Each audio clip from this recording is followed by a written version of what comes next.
I don't think our chances are as hopeless as he says. And I'm willing to stake our lives on it. Any objections?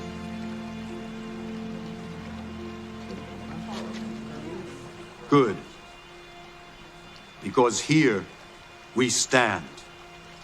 We stand with you,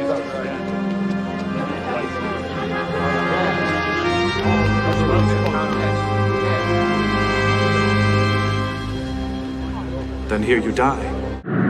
Increase to full power! It was me that creeps. I feel like something's watching us.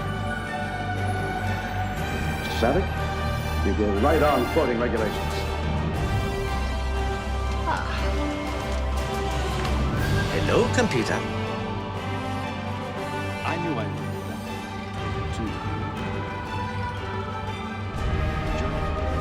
You betrayed your uniform! Target their cargo hold.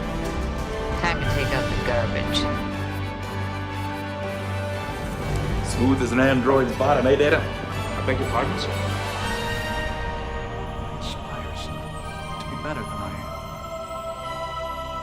Come on. You'll be fine. 5 years in space. God help me. This is the best day of my life! A phaser? You didn't use it? Swords are fun. Program complete. Enter when ready. Welcome back to another Trek review, where each week we talk about Star Trek, and this week we're talking about episode 2 of season 3 of Star Trek The Next Generation, and that episode is entitled The Ensigns of Command. It originally aired October 2nd, 1989. It was written by Melinda M. Snodgrass and directed by Cliff Bole. Melinda had previously written The Measure of a Man. She did a teleplay of Pen Pals, and she also wrote Up the Long Ladder. And for season 2, she was a story editor, and now for season 3, she's an executive script consultant. Nice. And Cliff Bole, he previously directed the episodes Lonely Among Us, Hide and Q, Conspiracy, The Royale, and The Emissary. The synopsis for The Ensigns of Command is Data must convince a colony of 15,000 people to evacuate before the aliens who own the planet arrive. We also had some guest appearances this week. We had Eileen Seeley as Ardrin Mackenzie, an actress who has not been in a ton of material, but played a character, Karen Marlett, in an episode of Quantum Leap, The Beast Within, that episode. But probably the only major thing that she would probably be recognized for is she played Martha Wayne in Batman Forever. Then we had Mark L. Taylor as Haratath, a familiar face, probably, for many out there. He plays very bit roles throughout many things. In Honey, I Shrunk the Kids, he's like the fisherman guy who comes up and talks to Wayne Zielinski's neighbor there, Russ. He has like the fishing hat on. He pulls up with the camper, and he sees Wayne Zielinski like flying around in the background in the backyard. In Homeward Bound: The Incredible Journey, he plays Kirkwood. He's like the animal control guy or something, and he's like holding Chance down when the vet is like pulling the porcupine quills out of his lip, and he gets like the door smashed in his face. And then probably the other really famous thing is he's in Arachnophobia, and he is the photographer that the giant spider bites and poisons, and then he's the body that brings the spider to California. Then we had Richard Allen as Kentor, Cole Meany as Miles O'Brien, Mart McChesney as Shellyak, which he also previously played Armus in The Skin of Evil. So the actual guy in the suit, same guy. Because the voice of Shellyak was Christopher Collins, who also was Captain Kargan, the Klingon captain in A Matter of Honor, and then the Pakled captain in that episode. And then Granger Hines played Goshevin. So he is the gentleman that you see, Granger Hines. Not in a ton of stuff either. But in trivia, I learned that he asked for his name to be uncredited from the episode because his voice is redubbed. And we'll get into that later. So that is the introduction to the episode. But before we get into the review and hear from our comments and subscribers and supporters of the channel, let's go over to Caleb and ask Caleb what he thought of the episode. I enjoyed this episode. Once I realized that it wasn't about like Wesley and a bunch of ensigns, I was happy. Yes. So once that happened, I enjoyed it. I thought it was a cool story, a fun concept, and Yeah. I enjoyed a lot of the data stuff. So Yeah, it is another great building block for season 3. It's much better than Evolution, but Evolution gave us a lot, but this episode really, I think, is another, like, we're going in the right direction of what this series should be. yeah, I think so. So what would your rating of the episode be? I would give it 2 Akuta. Nice. That's very good. I think many people will give it a 2 as well. There might be some 3s out there. I don't know. We'll see. They're wrong. Well, before we get into the review, let's first, right off the bat, yow, and then we come over here with a yeah, and we say thank you to Ed, Mark Starr, and Captain Olimar for their continued support on Patreon for this podcast. We appreciate it so much. Couldn't do it without these guys, and we specifically thank Ed Mark Starr for trying his darndest to make the transporters work during catastrophic radiation, and we appreciate Captain Olimar for really looking over treaties and finding loopholes so that he can save the lives of 15,000 people. Yeah. From the bed sheet aliens. Yep, bedsheet aliens. And as supporters of the podcast, they get their comments read during the podcast. So, Ed Mark Starr, from our review of Evolution, the episode prior to this one, he says, from the teleportation craze of the 1950s to nanotechnology concerns of the 1980s, Star Trek The Next Generation offers Evolution as their nanite story. I'll give this 1 Akuta. It was interesting to see astronomical phenomenon displayed so beautifully on television. I'm always more interested in missions being successful without the distractions of secondary storylines. Do an episode on stellar research, then do an episode on using nanobots in medicine, computer designs, or building construction. I would enjoy an episode of the Enterprise command staff as guests of honor at a new Starfleet base built with microscopic construction workers. It would be very cool. It would be fun if the show did really explore like more interesting science aspects of things rather than just like straight up like drama stuff where they're just like that guy doesn't get along with that guy, or like in this episode it's like a haughty scientist comes on to the Enterprise and causes problems, and it's like he's belligerent and doesn't want to back down. It's like, rather than that being an episode, like he's saying, show like kind of really fascinating, cool stuff. Yeah. And then he gives us a popcorn award that we'll tackle in our other video series, Hailing Frequencies Open. We'll use that as a means to pressure Caleb. Nice. And then we have another comment from Captain Olimar on the same review of Evolution. He says, nanomachines, son. And then he says, we're back, baby. Season 3 begins, and it's starting out okay. Just okay. Yep. Couldn't agree more with Will that the show looks good. Like I always remember it looking anyways. Shuttle Bay looking good. Nice shots of the Enterprise floating around. We cut to Beverly giving Ken his yearly prostate exam after being thrown around in the opening. Guess she might as well while he's here.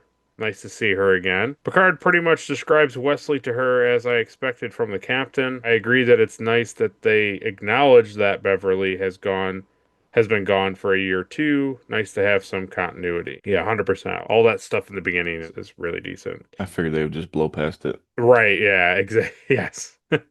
All this Frankenstein talk is whatever. I'm torn on this.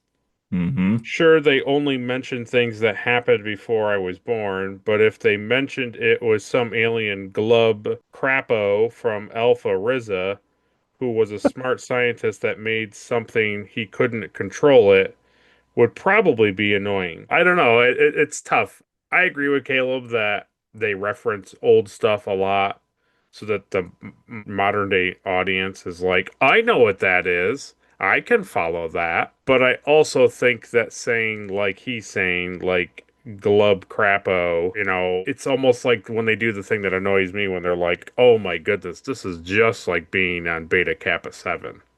And then you have no reference Mm. of what that is. So it's a hard toss up. Yeah, you go back and forth on it.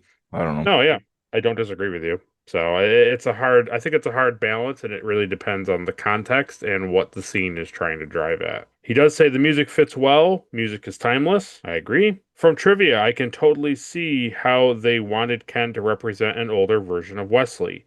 And all this Mm. mind baseball talk sure does make me think he's a wiener like Wesley. I don't want to yuck a man's game of choice, but he's spot on that we want fast food and faster games like football. Yeah. Water polo, that crap's stupid. Wait, Water polo? wrong series. I would argue that water polo is much better than baseball. So there you I go. gotta tell you, I haven't watched any water polo games. So. Neither have I, but I would prefer that over baseball. Wait until it'll be on Patreon. Caleb and I will watch a baseball game and a water polo game, and we'll give our opinions at the end of it. Compare the two. One's going to take a lot quicker, and one's going to take all day. No, only 3 hours. It'll be fine. God. But Captain Alimar puts us in our place because he says, enough sports talk. Yeah, thank you. Gas! Quick, put on your masks! Oh, you can just vent it. That was anticlimactic. Oh, right. It's a ship in space. Oh, that's right. We have fans. Then lightning! Idiots! Ken is attacked and laid low. Still has murder on the mind, though. Time for exam number 2. Nice scene with Data acting for the nanites. I agree that everything gets wrapped up pretty cleanly, but not bad. One Akuda. Keep up the good work, guys. Yeah. We appreciate that. He also gives a popcorn award. So we'll tackle that in our other video series. So we appreciate those guys leaving those comments on our channel, putting things out there. And then between our extended break here of a week, we had a new subscriber to the channel. And that new subscriber is Punisher War Machine. Oh man, not good. Not good. Or For subscribing. the best. Yeah. Kapla. At least he's on our side. Exactly. We appreciate Punisher War Machine for subscribing. And so now, without any further ado, let's get straight into the review.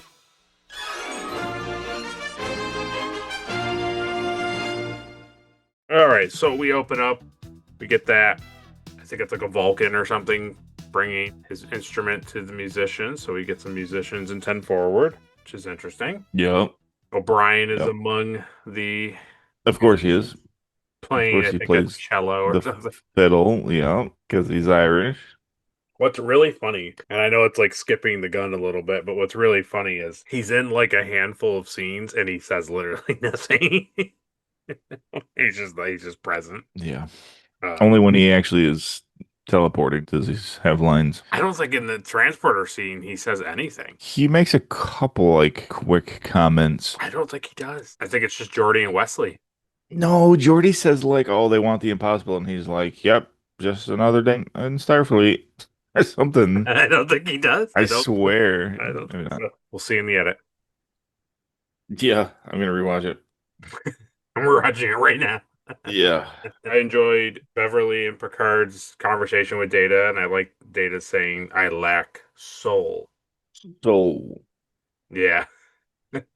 yeah, I thought that was pretty good. It was pretty good. Then he sits down to start playing, and immediately Picard gets called Immediately, to the bridge. has to, always. Has to. Always something, yeah. Get to the bridge. We learn that the Sheliak corporate is contacting the Federation to get humans off of Tau's Signa 5 or something like that. Yeah. And it's like, well, humans can't live on that. The radiation would kill them. And then it's like, but they're there. Otherwise, they wouldn't say anything. So they do a year drop that the Shellyak corporate has not spoken to the Federation for 111 years. Yep. Which is 2255, and that is when Kirk leaves Starfleet Academy and serves on the Farragut. Well, It's also the same year that Kirk meets Tyree from A Private Little War. okay. All right. So that's kind of where that's the last time that these aliens have spoken to the Federation. Nice. And that's after Kirk and Pike did a bunch of stuff together as friends, and then Yes, exactly.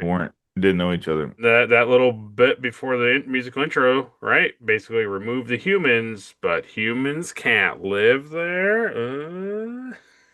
Yeah, I'm sure they're fine. Yeah, I thought it was really funny. It amused me when we come back and they learn that basically the Shellyak see humans as lesser life forms. And then later in the episode when it shows them, I was just like, I remember them looking like this, but I was just thinking, like now reviewing it, I was thinking, it's always faceless, like undefined, no grand feature aliens that are always like gross humans. And then like, it's like you're too interesting to look at either. With your faces. With your shiny blanket faces. So one of the things I wanted to get your thought on, and not trying to like sway you, but I was wondering how you felt. So there's a couple really early camera angles here in the opening part after the musical intro that I was like, does this help you like enjoy the bridge better? They kind of make these tighter camera angles where like you're only seeing Picard in like one other chair next to him.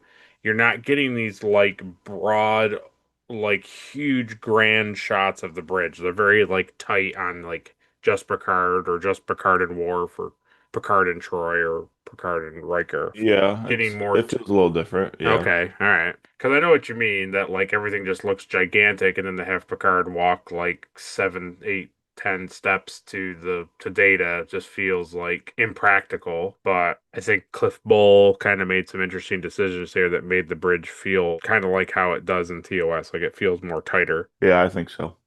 I think the camera angle helps that. Yeah. So Data goes down to the planet. I thought the interaction when those two guys come and to like locate what they saw, the shuttle, and they're like, and the Data kind of comes out from like the background and he's like kind of confused and everything, and then him and Picard have this like exchange over comms. I kind of really enjoyed all of that bit. Yeah, Starfleet is ran by robots now. Yes. Our great grandfathers were part of Starfleet. What is this Yeah. fleet of stars that you speak of? Fleet of stars. It looks like some sort of shuttlecraft.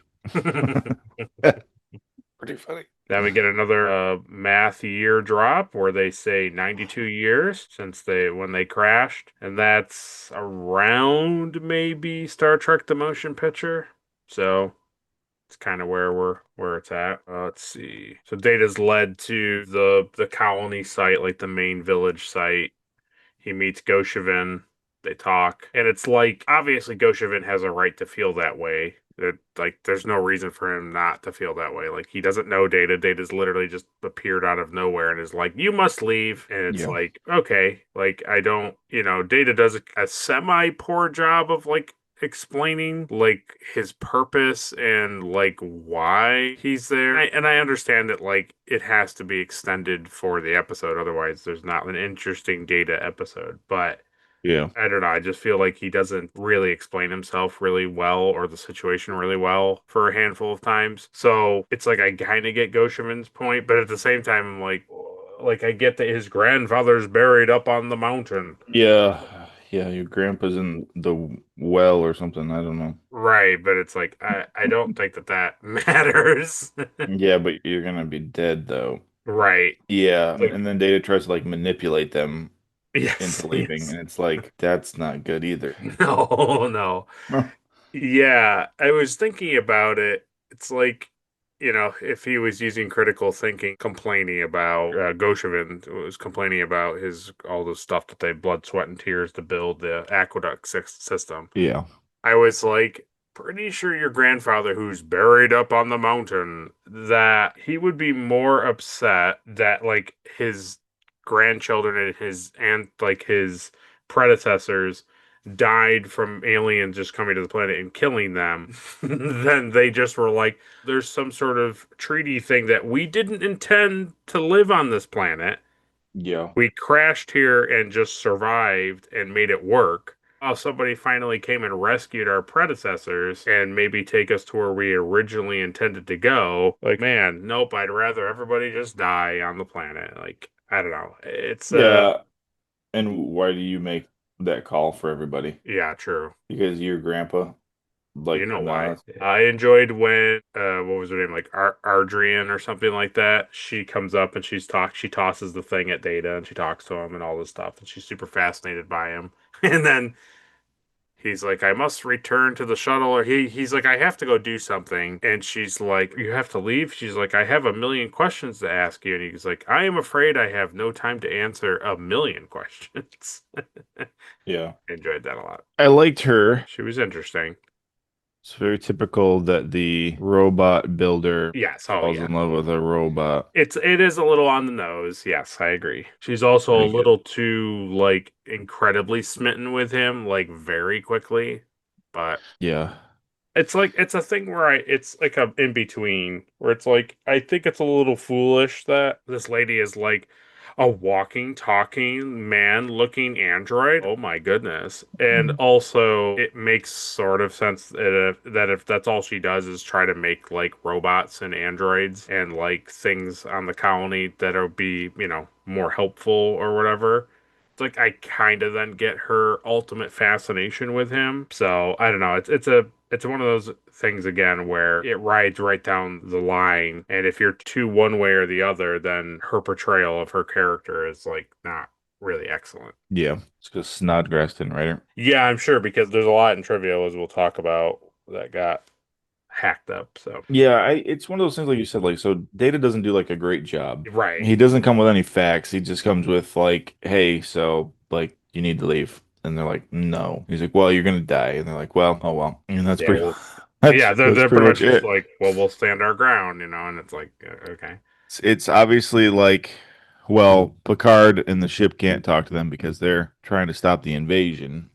right. So like that's convenient, It's massively which is convenient fine. writing. But Yeah, it makes it honestly in this it makes more sense than most other things that are yes. for plot. Yes. No, it is written very tightly to make it all like, well, why wouldn't this just happen? It's like, well, we've explained it this. It's like, Yeah, I like that. I enjoyed that like Data was on his own mission. yeah, I agree. But yeah, it doesn't go super well because it has to be resolved at the end of the episode. You gotta not the deal with these beginning. people for the whole episode, right? Yeah. Yeah. You know what this is? This is water. You know what's different about this water? Yeah, like you said though, it's funny because like I'm sure their ancestors built that like out of necessity to survive till they were Right. rescued, and now their grandchildren are like, "No, we live here. Right, exactly. This is our planet forever." And it's like, "No, but we finally come to like rescue you." Like, right. nah. We made this. We built these trenches so the water can flow. The water must flow. The water must flow. My grandfather is buried on the mountain. You're like, My okay, grandfather Got it. died digging this well. it's like I get it, but remember that you crashed here. Remember that your grandfather crashed on this. Yeah, remember, like, you don't live here. This isn't your home. And like he did this so that people could live. He was just trying to survive. It wasn't like, hey, look at this cool thing that I can do. Yeah. But I also get that, like, that's all they know. Yeah, right. Yeah, well, totally. Like, what are they going to go home to? Yeah, right. They don't know anything else, right? They've just been born and raised on this planet. Yeah. But it's different in this universe because it's not like, well, now we got to go back home to Earth and get, like, jobs and stuff. No. It's like, well, you just go back to Earth and just, I don't know, build wells or something. I don't know. Well, yeah, we'll totally talk about that when it comes up here.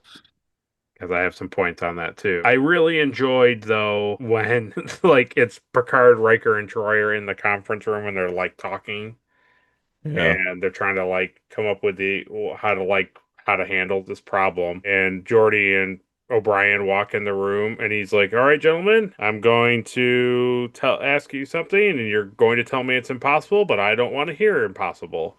What I Yeah. want to hear is that you'll get it done." And then they're like, and Geordi's like, "Okay." And so Picard's like, I want you to be able to transport people off of the planet." And Geordi's like, "Well, yes. Yes, sir." He's like, and then he just walks back out. I enjoyed that bit. It was Yeah, fun. Jordy has some good lines this episode too. Oh man, there's a point coming up where I thought Caleb has to be laughing out loud at this, but Yeah. okay. And so they stay in the conference room, and then Deanna says something to Picard, like, "Who do we got to like work on this Shellyak corporate treaty problem?" And he says, "Thee and me." Is what he says, and then it goes to commercial. She says how many people worked on the treaty last time? It was like, 1,000 people or something Yes. stupid. Yeah. And she's like, well, how many do we have now? And he's like, thee and me. Like, Come back from commercial break. I thought it was kind of interesting. I don't know. I liked it, and I didn't like that. Instead of just saying like, "Hey, can you give us time to get the people off the planet?" His first offer to the Shellyak is a compromise, which is like, maybe you guys own the planet, but those people don't leave. And I was like, that's an interesting Yeah. thing to first propose to them, because you already kind of know that they're belligerent and they're very like Yeah. exacting by like what's in the treaty. So it's Yeah. like I liked it. I liked the fact that Picard was like, we don't have to bother these people. Like, if these people want to live there, like, that's fine. Which plays into Data's later conversation where they're like, well, if you take us from the planet and you bring us, and we start another colony somewhere, it's like, are you going to bother us? And Data's like, we'll bother you as much as you want to be bothered, like as little as much as you want. So I kind of like the Picard basically wanting to leave these people alone was interesting, but it also like didn't fit well with how the Shellyak No. handle things. I also feel like that's just a war waiting to happen Oh yeah, on the planet, we want water. Yeah. We want your grandfather's bones. Good bit when Data's walking into Ardrian's like lab, and she's talking about everything and talking about him, and she's trying to understand things about him, and then she's like, yeah. She goes, she's seen androids, but like nothing of his level. And he turns and looks at like, from one angle, it kind of looks like the droids from Star Wars, the prequels. Mm. But then when it Yeah. like fully turns, it doesn't. And he says, he turns back and looks at it and he goes, no, I would say not. That was good. We go back to the Enterprise and we show Geordi and O'Brien in the transporter room, and they have like a tube, whatever that is. And I really, Yeah, that was great. I enjoyed the test when it comes. They put the tube, they beam, and it comes back, and it's like melted in like a big piece. And I was like, "Oh, that's cool. I really like that." And then I think Riker comes in to check it, and Geordi goes over and he like picks up the entire thing. Yeah. And I just for like a minute, I was like, is it like realism breaking that he picks it up, or is it just like extra cool? I didn't know how to feel about it. Yeah. I really enjoyed it, Okay. but I look at things from like a, prop perspective. But Yeah. I do feel like those metal containers, like if they came back like melted like that into a pool, I feel like you could pick it up like that and it would stay flat on the bottom. I think so too. So it didn't really break. It didn't Okay. really break it for me. I think maybe for me, what it was is, I don't want to say it's LeVar Burton's acting. It just kind of Yeah. felt like that tube in general would be kind of hefty, just in general, because it's a big Probably, solid piece yeah, of metal. yeah. And then he like kind of lifts it up like it's not really a big deal. I don't know. Yeah. Because with his visors, he knows the exact points to where to grab it. He has good leverage. He sees all the good leverage points. Yeah. I do like it. I don't know. It's I like think those when, are those hollow like yeah, right. container tubes? Is that what they are? Yeah, I think they do explain what they are at some junction, but I don't know exactly what they are. It's kind of like when, rocks, like a cave in happens and all these rocks fall onto the actors and they like bounce off of the actors like legs and backs. And you're like, clearly it's just rubber or styrofoam Yeah. rocks.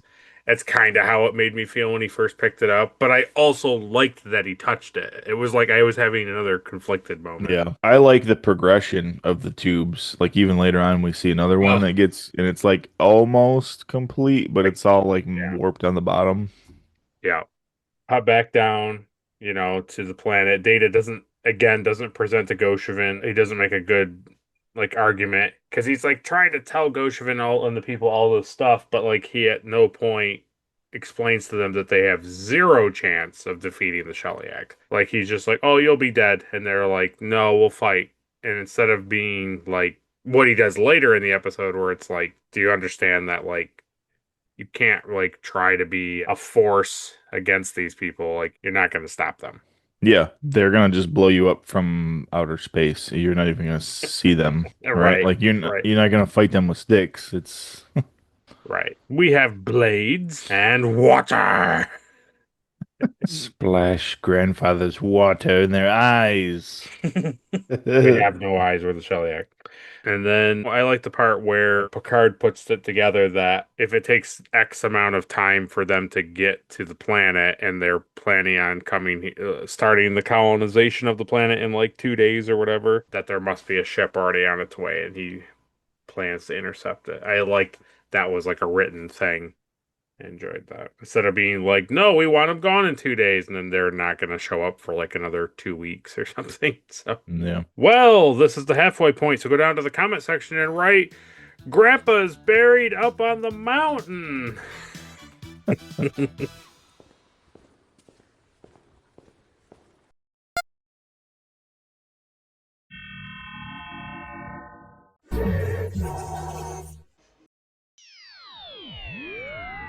I had one bit at this episode I genuinely did not like, and I get it. I get the context of it, but the part when we come back from the next commercial break was Riker is incredibly unhelpful to Data. Like Data's trying to get some feedback on like what to do, and he's just like, I don't know, Data. I'm not down there. You're talking to those people. You figure it out. And it's like, okay, but I don't think you understand the complexity of the situation, Commander. And then he's like, the lives of 15,000 people are in your hands alone. And you're just like, okay, thank you for all your help. It just felt like how probably the majority of people in the real world deal with like bosses, where it's like, hey boss, letting you know that I'm having this problem completing the project as you intended because of these 5 or 6 reasons. And then the boss is just like, it's due on Friday. And you're like, I get that it's due on Friday, but I'm letting you know that I'm having a really hard time completing it, and it probably won't be completed on Friday. And it's just like, it needs to be done on Friday or you're fired. And it's just like, okay, thanks. Like, that's just kind of how it came across. Yeah, I definitely didn't love that part. Yeah, I did. I felt like you when he was like, hey, so I just need a little bit of it. He's like, shut Data. I don't know these people. Did you tell them they're going to blow up? I told them. Yeah, I told them. Well, then I don't know what to tell them. There's 50,000 of them. Yeah. Then he acted like he's so busy. As number one, he's so busy all the time. And that was the point where they were literally just traveling through space to like meet the ship on the way in. So like they weren't doing anything. He wasn't like reading through the arrangement or anything. Right. That was also funny to me too, that like it took that whole time for Picard to be like, hey, maybe I should read what the arrangement was made. Nah. Why would you look over any official documents that they keep referring to? Hey, should I read that treaty, or do you think nah, right? Nah, I wouldn't. Nah. How many pages in it? It's long, right? Oh, it's long. Oh, okay. Nah, that's probably not important. No, I'll just ask you if the humans can stay. He'll have to say yes.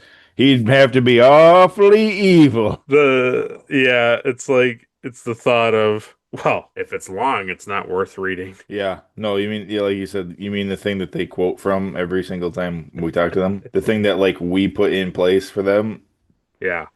Written so that there would be loopholes so that we didn't have to deal with them. Also, they seem to be, like, really like inhospitable, like a species that doesn't want to deal with the Federation and probably could cause a lot of problems. But Yeah. they've agreed to this treaty and will just leave you alone as long as you follow the treaty. It's like maybe we look at what the Yeah. treaty says. Maybe just give that a quick read through. It were really funny if in the treaty it was like, if you do not abide by the treaty, then we have the right to invade Earth and take Earth as our home. The last page of the treaty says humans can live on any planet that you also live on. You have no right to take Yeah, control of the planet. exactly. My God, we've got them. That's it right there. Call them up. Call them up. I know they don't really like. I don't unless I missed it. I don't think they explored in the episode that I kind of was, I guess, a little confused, or I just missed it. That so the radiation seems to be affecting the planet, and it doesn't seem to be out in space because otherwise the people in the Enterprise would be sick from it. But I was like, so EVA suits wouldn't work, kind of a thing. I was like, I don't know if that just was like ignored so that you didn't have to deal with it, or they kind of touched on it and I just missed it. I don't know. Well, they talked about radiation a lot, and then nothing really happened with it other than like transporters The didn't transporter work thing, well. yeah. Right. So perfect point to talk about it. And I this is the part where I thought Caleb has to be laughing out loud at this. So it's a really interesting shot, honestly. I really enjoyed it. It's like the back wall of the transporter and it's like looking out to the Yeah. transporter. And like you said, the tube thing is there and it's like all wrinkled and like warped Yeah. and It's one of those shots where like so we as the audience know like, hey, that looks a lot better than the other one that was all melted. right. It must be getting close. And the door opens, like it beams in, it's open. Picard comes in and he's like, how is it going, gentlemen? And Geordi's like, as about as good as you hope it is. And he's like, splendid. And he just turns right around and walks right back out of the train. Yeah. And then Wesley's I like, did he laugh. wants Yeah. the impossible. But man, that cracked me up. Just It did. literally like turning on Yeah. a heel and just walking right back. Well, how many times do we talk about how Picard just walks all over the ship? Oh, yeah. Wherever you need him, he just pops in. But that like is such a forced scene where he just walks in. Yes. Things seem to be going good in here. Anyway, carry on, and he leaves. Yeah, it's a thing where it's 100% written to be comical because otherwise it makes no point for Picard to literally walk all the way down engineering the transporter room and then Yeah. be like, how's it going? And Geordi clearly gives you like a not that good. And you're like, man, excellent. And then just leave. It's totally done for laughs, but Yeah. I don't know. It was, I don't know. I think it's just Patrick Stewart's acting of him being like so obliviously happy about it. Yeah, it was pretty funny. I also thought it was really interesting that we're getting a lot of like bite-sized scenes in between Data's things. So sometimes we'll just get like a scene where they go up back to the ship and they do something and then they go right back to Data and it's like, I mean, that sequence right there where we talked about it, it's got to be less than a minute that they show all of that. And that's interesting because usually when we cut away, we're in that sequence for, 3, 4, 5, 6 minutes. It just was it was an interesting decision to like continue the narrative on the ship, but it's like you're just getting little tiny glimpses before they return to Data on the colony. Yeah, I think it worked out like that because really not anything exciting going on the ship. It's that they're testing the transporter and they're on their way to talk to the incoming ship. Like that's what they're doing. Right. So I don't care about what's going on in the Enterprise until they get to the ship. Yeah, exactly. Yeah. I already know that, Geordi's gonna get the transporter working. Like that's already a predestined fact in my book, Yep. In your Star Trek viewing mind. Yeah, because why wouldn't it? Cut back, Data is trying to outlogic Goshevin for like the third or fourth time. And starts out with things like, and when you die, your death will be horrible. Good try, Robot. Good yes. try. Oh, excellent. Reverse psychology, Robot. There were a couple bits of Data talking that made me think of you and I when we do our extended goof off stuff where he's just like, and Data's like, and when the boulders crush your bodies, and you are laying there lifeless, your children will think, "Oh my, I can't believe that my father died for water." It was just like, But who will know we died? yeah. Ah, that's right. No one, because you'll all be dead. Yes. No one will remember you. What an Only, excellent performance, android. only me and my new girlfriend. We will leave together. We will leave together in my shuttle, and we will remember. And when I drink a glass of water to lubricate my internal mechanisms, I shall remember the courage that Yes, your people had. I will remember your grandfather's Yes. well. And this is the part where you kind of brought it up earlier. I kind of was thinking, wouldn't a good argument be so like Goshevin and a handful of his supporters are just like, nope, we built this thing. Our great grandparents or grandparents built this stuff, and we survived, and we can't be.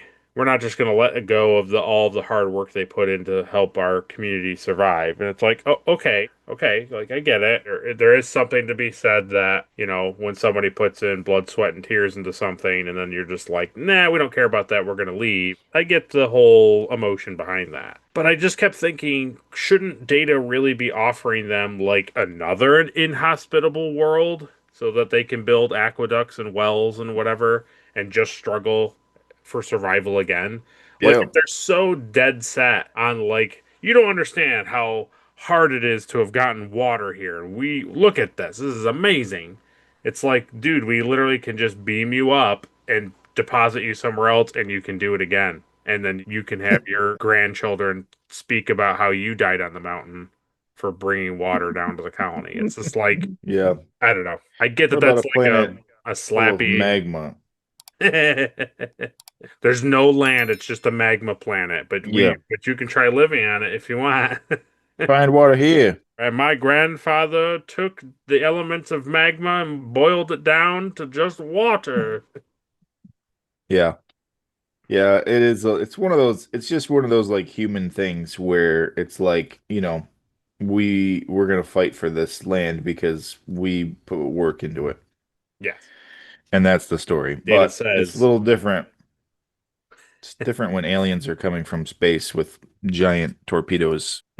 and don't care at all about what you're doing. We will not. And that's why Data says, then here you die. Then, yeah, Come back from the commercial break.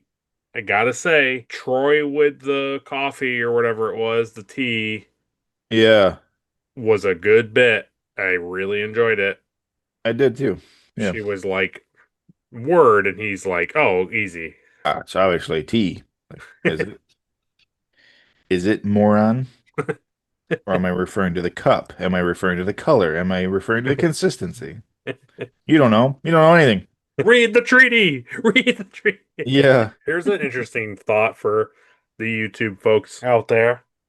Is Picard the inverse of Goshevin, and he's so stubborn that he doesn't read the treaty and he has to be reasoned with to, like, instead of just acting on like, well, I can just talk to them.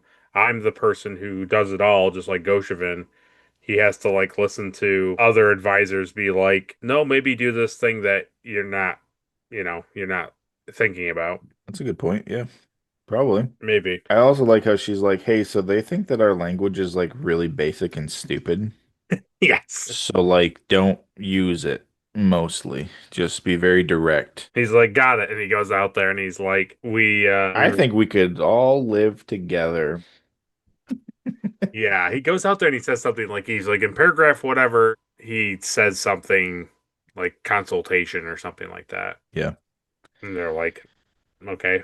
You have that right. Yes. Yeah. I enjoy like smug Picard. Oh man, at the end, we'll get there after trivia. We'll He talk hangs about up on him like a Yeah. girlfriend, like an ex-girlfriend. Oh my heart. Did they hang up on us again? He had like his hands behind his back and he would stand and he was very like poised and very not a lot of emotion, Yeah, I they should thought have been wearing TOS like tunics. uniforms. Yeah. How great would that be, right? Like It they're would have been wearing like TOS era like would clothes. Yeah, it would have been really cool if, like, some of the original people who came, they had, like, their clothing and it was, like, stuff from TOS or even stuff from the motion picture. Like, I get that they might have been in civilian clothing when like, the people who were coming, but if, like, the captain or somebody had, like, something Mhm. from the Kirk era, that would have been cool. I agree. Yeah, or like that guy in charge, he could have had like, the red jacket, like Oh, his grandfather's jacket. yep. But like, in like hey, it's been like 100 years. We've like he wears it as like a cape or something. Yeah, yes. Well, also would have been cool is later when we talk about it, when Data is building the stuff and she doesn't know what it is. Like it would have been neat if in Oh, if in her lab she's like, "Oh, is it stuff like this?" and then pulls like a sheet or like opens it and it's like a motion picture the phaser and like wrist yeah, communicator and stuff that they would have had, but it doesn't work on the planet. And then he uses that. I don't know, or whatever. it would have been cool. Just any reference to it. I Just a agree. small nod to like previous Starfleet would have been cool. Yeah, that would have been cool. And then, of course, Goshevin attacks Data to prove his point. That's always a strong thing. Never would No. sway anybody who's on the edge of listening to Data or Goshevin. It's like, oh, he assaulted him. Well, that makes Oh no, violence. it's like, oh, now I'm 100% on Yeah. Goshevin's side. That's the man whose grandfather. So you're saying that more people like you are gonna come blow up our well? Yes. Well, we can't do that. And then we get Picard and Troy on the Shiliak vessel, and they're talking. He says, "You gibber." Yeah. I will not have it. I will not listen to it. I will not be so persuaded by your reason. Well, perhaps it's reasonable to Oh no. get into trivia. Oh, not again.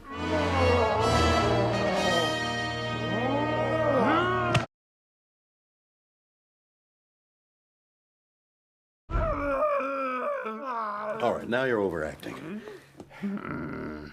So, trivia starts with Melinda Snodgrass commenting on the episode. She says, I wanted to take Data one step further in his development as a human being. I wanted to stress him and have him face a situation where logic isn't enough, to show that in order to command, you have to have charisma. And she goes on to say, you have to learn how to wave your male member and hope your male member is bigger than the other guys. That's funny. Yeah, pretty good. Yeah, and that was kind of the theme from the beginning with his, violin symphony was he's like, I'm not very good. Right, And they're like, exactly. hey, so, keep that stuff to yourself. Yes. You gotta trick Yeah. and lie to people, Data.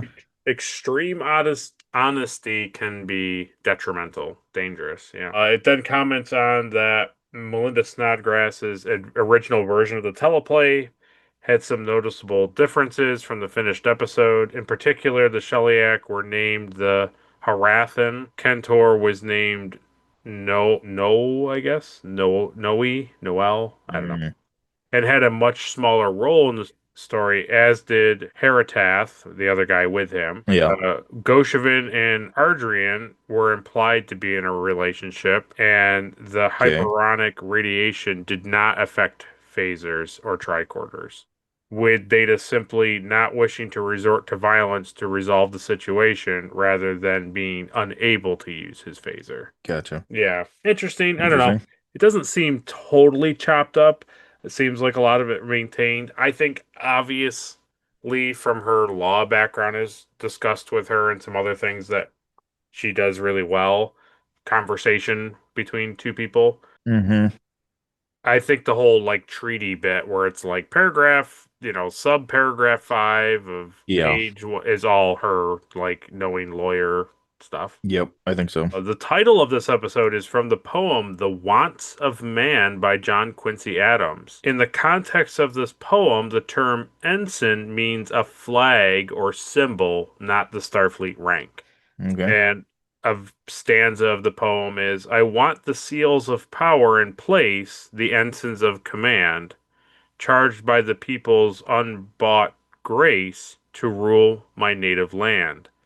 Nor crown nor scepter would I ask, but from my country's will, by day, by night, to ply the task, her cup of bliss to fill. Hmm. So it's basically what it means to be in command, right? The symbol of being in command. Yeah, that's So maybe funny. That's a like that's a the cool yeah, title, but it's like yes, obviously your brain goes to what ensigns are in this universe, which yes, is 100%. Yes, I agree. I think too when I saw the title, I was like, I don't remember this off the top of my head, like what it was. And then when it opened up and they talk about the Shellyak, I was like, okay, I know what this episode is. But you're right, because I didn't think about it. According to director Cliff Bull, $200,000 was cut from the episode at the last minute. The most prominent result of this was the more romantic overtones between Data and Ardrian were removed, which is probably a good thing. and them having a relationship costed $200,000. Apparently so. Who knows what they were doing? I don't know. Filming is so weird to me sometimes, like stuff like that. It's like I don't understand how that It, costs like money. it could be a thing where they had additional scenes and they had to pay like extras and stuff. They had to pay all those people to show up. So you had to pay Yeah. extras, you got to pay the lighting crew, you got to pay all that stuff, and pay Brett Spiner and the lady, the Well, and actor. you got to put gold makeup all over his body. Exactly. So, where my brain always goes is that, in the first season, we already have seen Data doing human Oh, activities. yes. Okay. And now it's just like they just want us to forget that stuff so badly Oh, 100%. that like when he's like being kissed, he's like, I don't understand. Data, you had sex with Yar, okay? Like are we just trying to forget about that or I do know what you mean. I think there's a way where it's supposed to be written where he's more confused that why she kissed him rather than like what is a kiss. But yeah, I also thought his like definition of what humans kissing is like was a little weak. Like, it's definitely, I mean, you can agree, it's definitely positional kissing. Because it's yeah, like if you're kissing on the lips, I know there are some cultures that kiss on the lips and that's like normal and that's not yeah, weird. But probably most of the time, that is considered like romantic or affectionate in some manner, where like kissing on the cheek or forehead or something is like that's kind of more like kindness, support, like consideration of the person. yeah. I don't know, whatever. The name Shellyak derives from the Arabic word for harp or lyre, hence Lyra, the constellation in which this star lies, which is where it was like Beta Lyra or something, which is the name of the thing that they were looking at. The Shellyak there is a eclipsing binary, two stars in close orbit that they appear to observers on Earth as a single point of light. So that's Hmm. where the name Shellyak comes from. It's an actual Interesting. constellation, which everybody credited to Melinda Snodgrass just knowing cool things. Yeah, she's a cool lady.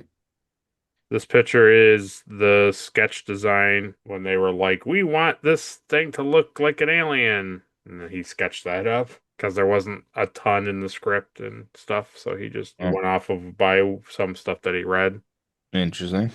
Yeah, generally looks the same-ish as the episode. Yeah, it's cool. It looks more liquidy. He does look a lot more liquidy, yeah. Honestly, he looks like a lot more like Armis in the sketch. Yeah, he does. Yeah. An Artemis that's made of water. Are you going to drink that?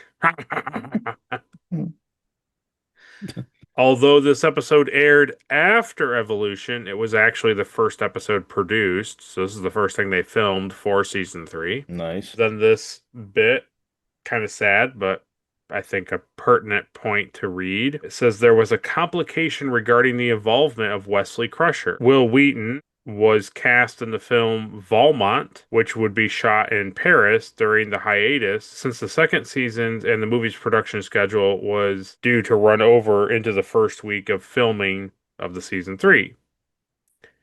and Will Wheaton didn't anticipate a scheduling conflict. That was because this episode was scheduled to be produced first instead of starting the premiere with Evolution. So his participation in the Ensigns of Command was therefore in question. And Will Wheaton goes on to say, one of the producers told my agent that they could not write me out of that episode because it was a Wesley focused episode and I couldn't go work in a movie. He called my house and told me it's a Wesley episode and I'm writing a scene with you and Gates that's going to move your mother-son relationship forward and it's really important to the series. And he just lied to me. A few days before we began production on that season of Next Gen, this producer wrote me out of the script entirely, and it was appalling to me. Wow. The message was very clear. We own you. And it was a move to sabotage my career. And he remarked basically when talking about this, like reflecting, he was extremely upset and felt very betrayed about the situation. Yeah, I would imagine. So, yeah, kind of terrible to be like, no, you can't go do that because we're the opening week that you're going to miss is Wesley-centric episode. And then when he's like, okay, and then they're just like, no, we're not going to film that one first. Jeez, that's horrible. It's pretty terrible. It's pretty terrible. Yeah. And the thing that sucks, too, the thing that, like, clearly whoever this person was talking about, it's still crazy to think that, like, you know, nowadays, Brett Spiner, Jonathan Frakes, Patrick Stewart, they're all like massively huge stars. But it's like still in this time, even though Star Trek Next Generation is getting popular, like Will Wheaton and LeVar Burton are like the name draws. Like those are like the huge movie stars and Whoopi Goldberg that are bringing people in, right? Like these are the huge names on the bill. It's like, so you would probably treat one of your like main, you know, guys. It'd be like, oh, we're gonna do an Avengers movie and Robert Downey Jr.'s in it, but we're not gonna listen to anything that he says. Yeah, it's weird. It's obviously just because like he's a kid and they don't care. You know, 100%, 100%. Then we talk about Granger Hines, the actor who played Goshevin. His dialogue was dubbed by another actor. They don't name who that actor is. At least I couldn't find it. So at Granger's request, his name was removed from the episode. And apparently when filming was completed, it was decided by producers, I guess, that his voice, Granger's voice, didn't have the presence they wanted in the episode. That they thought it sounded too much like John Wayne. And it's like, okay, I don't get why his voice sounding too John Wayne-like is a problem for the episode. I guess if he's like, well, if you thought about my father on the mountain, like I guess, but I don't know.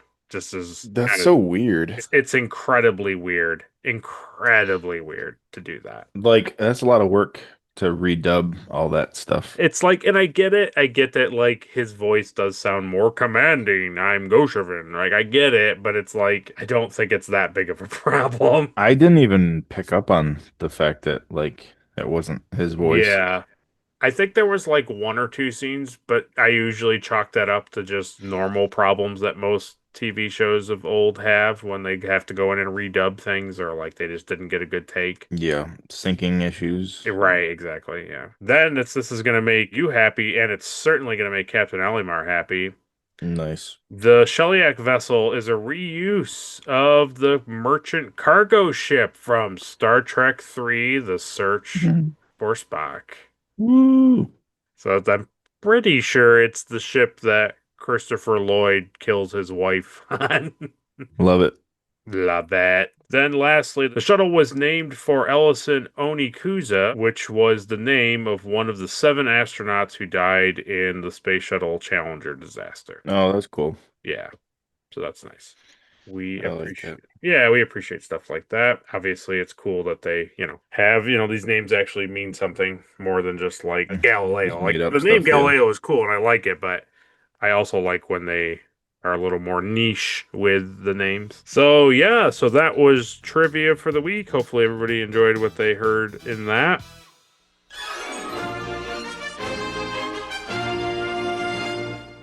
And so we come back from trivia, and I enjoyed that Data uses a sub-processor chip to modify the phaser. I thought that was a cool thing, and also kind of showed how she couldn't have just done something like that. I enjoyed that it was like hyper advanced tech Yeah. was changing the phaser. I liked it. I also thought, I wish I could tell you what it was. I didn't look into it, but I thought that would be maybe like a fun thing for you to maybe build on the channel. Was that like red glowing like scanner tool that he was using to like merge the subprocessor chip and the phaser together? Yeah, It was like a it was like brief 2-3 second scene, but I thought it was cool. it's like a welder thing. Yeah, exactly. Yeah, it was cool. And, and then it just cuts to, and he's just like, phaser, phaser, phaser. They're like, what's happening? And then he's like, this is what's happening. I destroy your water. That was on stun. This is on kill. Now your water is gone. It was a cool sequence when he shoots it and you watch it explode like back up the mountain. Up the mountain to his grandfather's grave. Yeah. And then his grandfather's grave explodes. Yeah. From down there you just see like it like explodes up the mountain. And then you just like boom, and you just see like the skeleton. That was your grandfather's grave. Oh, that's good. So obviously the point of what Data says that humans react more to action, partly true. Not all humans react to action alone. And what he does is a pretty effective tool. I mean, even if I was somebody who was so close-minded, it would be pretty hard to refute that like one person with one phaser took out like 4 guys and destroyed the aqueduct system. And then you have, by the time you're realizing what he's doing, he could just be like, and you're knocked out, and you're knocked out, and you're not, or you're killed, or you're whatever, and you didn't do anything. Yeah. But I also think the bit where Data goes over to him and he's just like, this is broken. You know, like he's upset. Goshevin is upset, and Data's like, this is a thing and a thing can be replaced. He doesn't say really, Goshevin I don't think says anything or doesn't say anything really substantial, but he kind of does strangely take it well on the chin. It was a weird, I just felt weird about it. Well, the episode's over. Yeah, so. I know it's the classic Star Trek, we put a bow on it and everything's fine now, but I don't know. I just feel like he should have said something just a little bit more to basically drive home the point that Data did save 15,000 people because he broke Goshevin's resolve. But I also feel like it would have been compelling to have Goshevin say something that was kind of like chilling or kind of crushing to Data that like, yeah, you did this, but you know, this is the consequence or whatever, just something more impactful. You basically like you forced us the same way that the aliens are coming or would force us. Yeah, exactly. Yeah, like you're no better than the Shellyak corporate. Yeah, no, he's got to be resolved with it pretty quick and move on. Yep. The episode's ending, so you got to be okay with it. You got to be okay with it. I do like the thing, you know, the whole Data saying, you know, like obviously lives are more important than the well or your stuff. Right. And he's like, oh my God, you're right. I've never thought of it like that. Never thought about it that way before. It's a little on the nose. Yeah, just as Grandpappy would have wanted. Grandpappy always did like his stuff. And then we got to that part that you were talking about where Picard really kind of slam dunks the Shellyak. Yeah, that was good. He comes back and they're like, we will listen. And he's like, according to this paragraph, you know, this subsection, blah, blah, blah, we have a right to a third party like arbiter. And they're like, sure, but like that doesn't really need to happen. And he's like, but we have a right to it. And they're like, okay. And he's like, we're clearly he is calling upon like bear creatures, like a member of the Federation who are bears, the Grisella or whatever. Yeah. He's like, they're currently in their hibernation period, so they'll be available in 6 months. The Grisella. Yeah. And then so you can give me 3 weeks or 6 months as your choice. And then they get angry and he cuts them off. And he just kind of wanders around the bridge. I like when he walks over and looks at the sign. Like they're like, oh, they're hailing us. And he's like, have you guys ever noticed this plaque here before? I've never seen it. Oh, this is a nice plaque. Little dusty. Yeah. And then even when Worf's like, and he tells him, and he slowly just walks back over, and then he stands there for a couple seconds. And then he's Yeah. like, On screen. on screen. You may Yeah. have your 3 weeks. They come back on and they say, "How dare you? We don't care about the treaty. Open Yeah. fire." Yeah, I know, right? That is a thing. They could have Oh, just instigated war. Like, we're gonna start by destroying all the humans on this planet, and then we're coming to Earth. yeah. Then Jordy comes to the bridge and he says, "Sir, we've done it, and it'll take 15 years and 100 researchers, but we've got it all set." Right. But he's just telling him that I can't do it. I'm not. Right. I'm not capable. And then, just a shocker, Data kisses Ardrian, Yeah, crazy. and then he follows it up with, "You appeared to need it." He loves him and leaves him. She's been stuck on a planet with men obsessed with wells. "Have you seen this well?" I need to build a robot, man. I gotta get anything. So here's a really funny bit. So they're in the ready room. Everything's all hunky dory down on the planet. And Picard is sitting at his desk, and Data comes in. And Data says something to the effect of, like, I think Picard says, "Welcome back." And they're just kind of talking. And then Data notices that he's listening to his concert. And Picard's like, "Yep, Beverly got me the recording so I could listen to it." And he's like, "It's very good." And he's like, Data's like, it's not good because I'm just using these two musicians. I'm just following their techniques." And Picard's like, "Yeah, but you chose those guys, those musicians, and how you merge the two of them is like your own doing. Like, that's you. That's not somebody else. That's you choosing that." And Data's like, "Yeah, I guess I am creative." And he's like, "You know it." And Data, they have this interchange of happiness, and then Data leaves the ready room. And I was like, great ending sequence. But then I thought, did Picard literally ask Data to come to the ready room just to tell him that he liked his music and then left? It's like, didn't Data just come up from the planet and he's reporting to the ready room to, like, have a debriefing with Yeah. Picard? And Picard's like, "Your music that we heard days ago, wonderful." And Data's like, "Thanks, Captain," and then just leaves. And it was like, wait a minute, I think the better way to end it is, like, instead of Data, like, leaving the ready room, have Data sit on the couch. Like, he's like, "Captain, and blah blah blah, I am creative." And he's like, "Yes." And he goes, and then it just is him saying, "Okay, Commander, like, explain to me, like, help me understand Goshavin's position." And then he gestures to the couch, and then Picard or Data walks over, and we just fade the black or cut to the exterior of the ship. It's like, I get it. I get that they want to end it on a high note, but it also made no sense why he left the room. It's pretty funny. Yeah. I think that's just the stuff that gets like forgotten in the show is that like, oh yeah, this is like a military operation, So they do this stuff and it's like, oh, that'd be a fun scene, but then they don't think like, well, that doesn't make any sense, Yeah, so it is funny that I didn't even think about that. And I think that's what happens in the writing room. Oh. I didn't think about it. Well, they all pat each other on the back because, they got this fun ending with Data and Picard. Like, I don't disagree. It's a good ending, but it's just logically him leaving the room makes no sense. It's definitely just change the end of the scene. Don't have him leave, have him sit down. Like, that's all. Yeah. Well, that was the review of the episode, The Ensigns of Command. But before we talk about next week's episode, let's first do the thing that everyone's been waiting for. Caleb?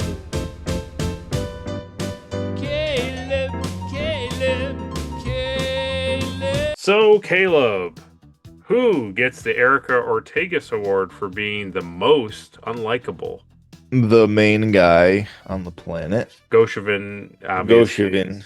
Yeah. I thought there was a brief moment I thought maybe you would have chosen the Shellyak corporate captain guy or whatever, but... No, he's fine. He's fine. Don't you understand? You electrocuted him. You electrocuted my robot boyfriend.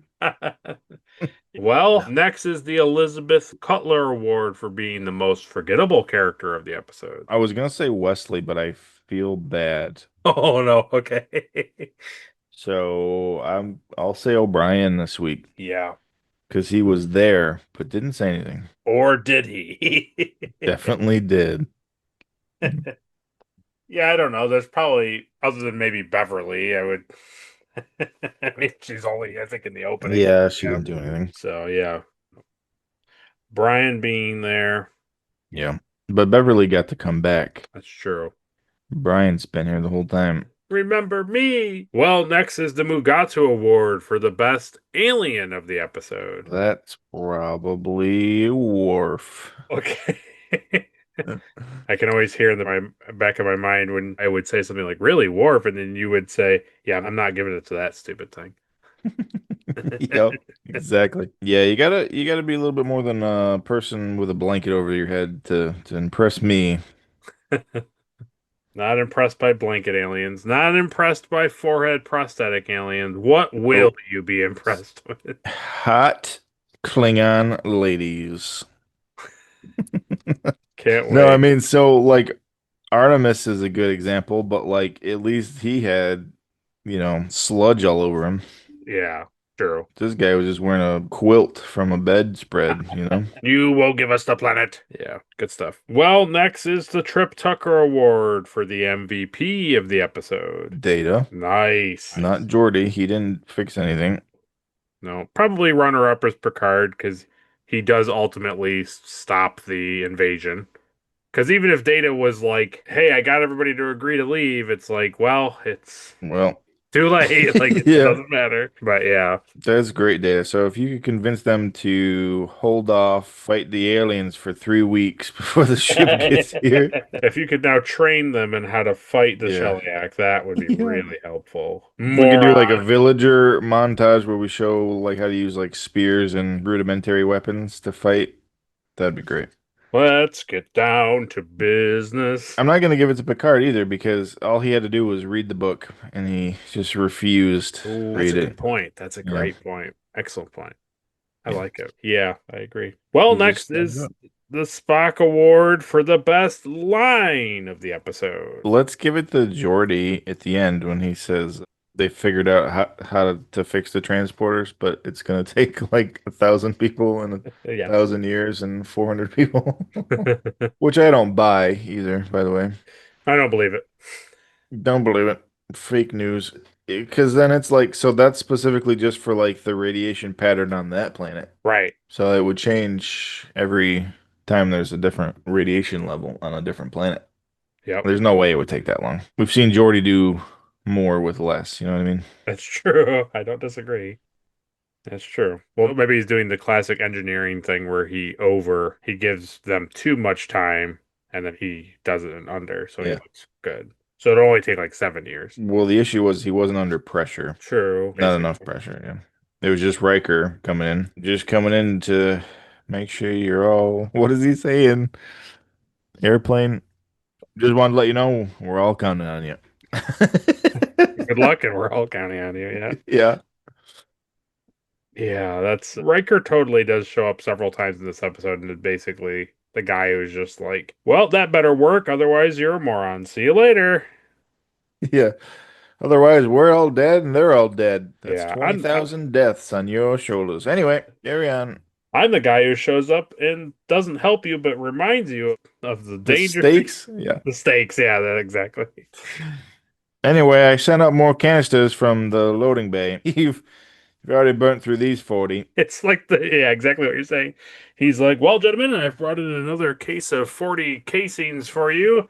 And then he like looks at a monitor and he's like, and it seems like you have 22 hours and 11 minutes. Good day. Till certain destruction. I'm sure nobody will remember that you two killed us all. Yep. I guess we can split it evenly, gentlemen. You killed 7,500 and you killed the other 7,500. Yep. Nobody say anything bad about me. I did my part.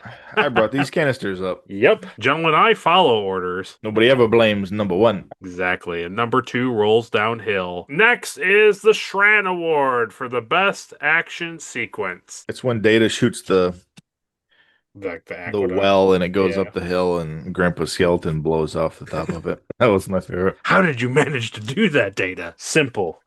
The Shellyak. I did what the Shellyak would have done. Yeah. That's good. I've augmented this phaser to pinpoint bone marrow. We shot it in the water and it went up the hill like to find the bones. Here, blood. Oh, that's really funny. Grandfather. Avenge me. Yeah, exactly. Next is the NX-01 award for some sweet ship stuff. I really like the melted canisters. I'm happy for it. I like it too. Yeah.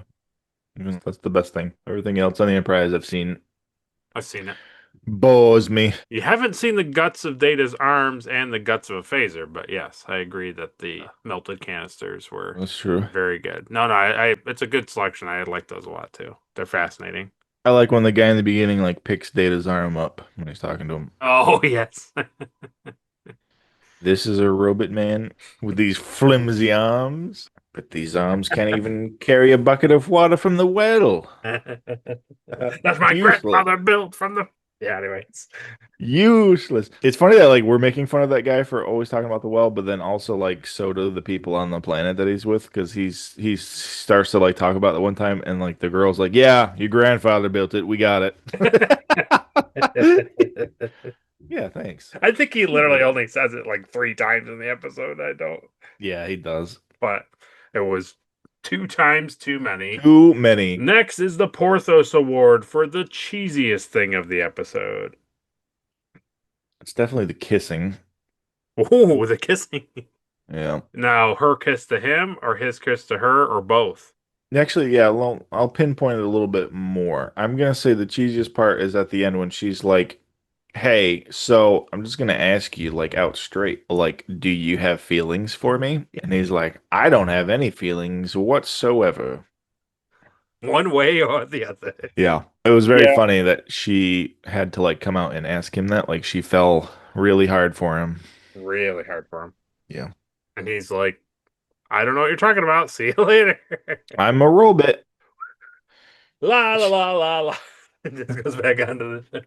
I like when he just sits there and the shuttle door shut. Yeah. Next is the. I'm not. I feel nothing. I feel nothing for you. And I mean that literally.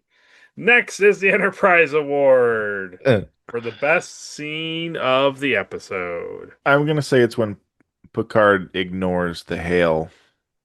Oh, nice. It sums up the episode, his frustration with dealing with these aliens this week. Yes, I agree. It is a very good sequence. It is a very good sequence. Yeah. The arrogant, the know-it-alls. There was just a shoot. I legitimately hope that that's what Melinda like wrote too. I hope she wrote that scene because that's very funny. Probably. I feel like any of the dialogue stuff probably Does feel like that's her. She's really good at it. Yep. Well, that is what Caleb thought of the episode. We appreciate him taking the time for that award ceremony. But now it's your turn to have your own personal award ceremony where you get to share with us who gets the popcorn award for being the best actor of the episode. Write down your suggestions down in the comments so that you can influence Caleb, pressure him to say who you want him to say. I don't give in to peer pressure. Not yet, he doesn't. I just never agree with from my office. That's the only No matter what it is. And while you're down there typing in the popcorn award, please take an extra few minutes and let us know what you thought of the episode. Did you like it? Did you love it? Did you want more of it? Or did you find that these ensigns of command were a little lacking? They were. They weren't even ensigns. So there you go. Let us know down below. Next time on Star Trek: The Next Generation. Well, next week's episode is episode 3 of season 3 of Star Trek: The Next Generation. And that episode is entitled The Survivors. Ooh, this one could have been called The Survivors. Possibly. We'll see what that one's all about. Next week, the survivors are actually all ensigns. Possibly. Never know. Yeah, you never know with this show. Caleb might have another wonderful Worf moment in this episode that he enjoyed just as much as shipbuilding. We'll see. I'm missing Worf moments in season 3 so far, just so you know. Well, it may not be held out for Your much wait is over. So we have that to look forward to. It's good to get into Delicious. season 3. It's nice to be watching Star Trek and not be like, why are we doing this? Yeah, So that's always pleasant. we save that for New Trek Who Dis. That's right. We've moved our negative, nasty opinions over to modern Star Trek. Yeah, the way it should be. That's right. Hate the new, love the old. But as always, if you enjoyed our review of this episode, like this video. If you disliked our review of this episode, dislike the video. Share it with all your friends and family and Trek enthusiasts. Subscribe so you don't miss a review, and ring that bell so when a review hits the page, you can watch it as soon as it comes out. And then, when this video's over and you don't want to watch any more Star Trek, you can always head on over to Caleb's channel. Caleb has a fun prop channel where he makes cool things that you can make in the comforts of your home. And you can watch Star Trek. And while you watch Star Trek. And if you enjoy this type of conversation that Caleb and I have, you can also go over there and watch him and I talk about the Japanese anime Dragon Ball Z, where he's seen Dragon Ball Z and he's trying to brainwash me into liking it. Yep. Every week I convince Will why Vegeta is great. That's right. And he tries to fight me over and over. Yep. So we'll have to see if I eventually like Vegeta. Write down in the comments why Will should like Vegeta. But on his channel. Yeah, but well, it doesn't matter. So while you're over there, you're watching Dragon Ball Z content, you're following along on a prop video or a different review under the Nerd Holes caption of us over there. Yeah. Make sure you like that video. Make sure you comment on that video. Make sure you leave a suggestion of something for Caleb to make if you'd love to see that or have instructions on how to make it yourself. Ultimately, subscribe and you decide. We appreciate, once again, Ed, Mark Starr, and Captain Olimar for their continued Patreon support. We can't thank those guys enough. We appreciate that all that they do for us and that they enjoy their monthly stickers. Yeah. Which I believe... Those stickers are great. I believe this month's stickers are from the episode Haven. We won't give away any other details, but if you enjoy Riker and Haven, you'll enjoy this sticker. If you like Riker, Holodeck, and the episode we're at Haven, you are in for a treat. You are in for a treat. So we appreciate everybody watching, following along, doing all the fun, excellent things down below, and broadcasting our podcast out to the YouTube algorithm. We're basically at 500 subscribers. That's insane. So we appreciate it. Well, and can't thank you guys enough. Caleb and I are very appreciative of your support, and I don't know, it's kind of crazy. So, without belaboring it, Caleb, send us out. All right, computer, bring me all the documents about the Sokovia Accords. Wakanda forever! Yeah. Bombay. Bombay.